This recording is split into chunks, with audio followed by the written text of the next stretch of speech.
On now, and today is International Day of Persons with Disabilities. The theme for 2019 is promoting the participation of persons with disabilities and their leadership, taking action on the 2030 Development Agenda.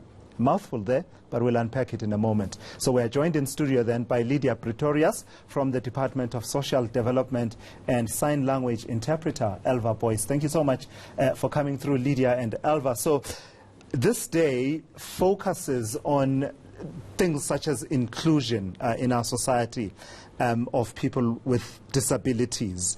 But what do we gain from days such as these? Do we gain momentum by way of the conversation and shaping policy around inclusion of people with disabilities? Thank you, Tulasi's. Yes, I think what's important with days like this is that it allows us to pause and to shine the light on what the situation of persons are, what our contribution as society is in terms of either including or excluding persons with disabilities.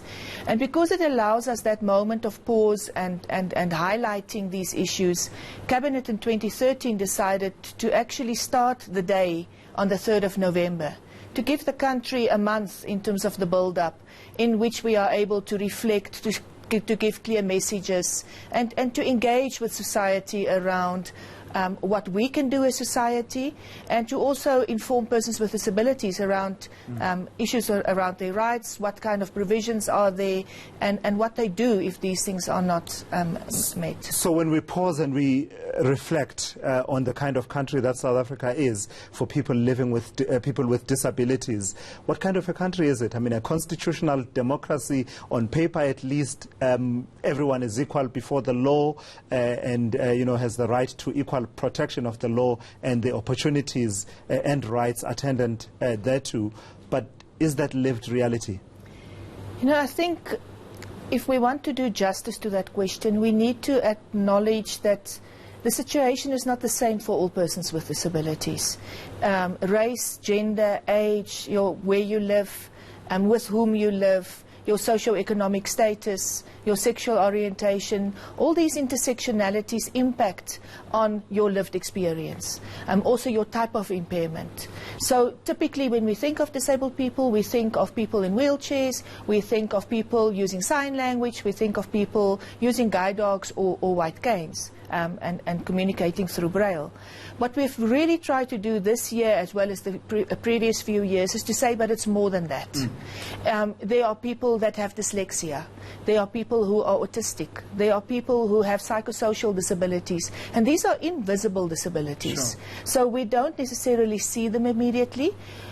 Ultimately, it's about whether society allows and enables me to participate as a disabled person, whether society's attitudes hold me back, and that is experienced different in different contexts, whether society's physical environment hinders me from moving around. So a person with dyslexia will not have a problem negotiating their environment physically, but in terms of signage, we lose them because they can't read that signage if it's just in letters. So different people experience it differently. So in some areas we do well, and other areas we do not do well. And I do see what you're talking about, for instance, the use of signage in cities such as Hong Kong, and I was admiring some of the signage that they have on their streets, for example, that do cater for people who would need, different kind of signage. And, we don't see as much of that in our country happening. But what about access to economic opportunities, right? Because it's one thing to have the conversation about social grants,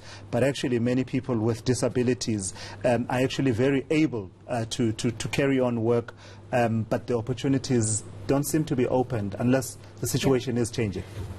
It's changing, but much too slow. I think what we need to acknowledge is that a lot of the policies are in place, but there's very slow uptake. A lot of the policies had unintentional consequences, for example, the abuse of learnerships by industry. And I think we need to acknowledge that until we get our school system right, so that we turn out learners, young people with disabilities that have the requisite skills and life experience, we're not going to get them into varsity.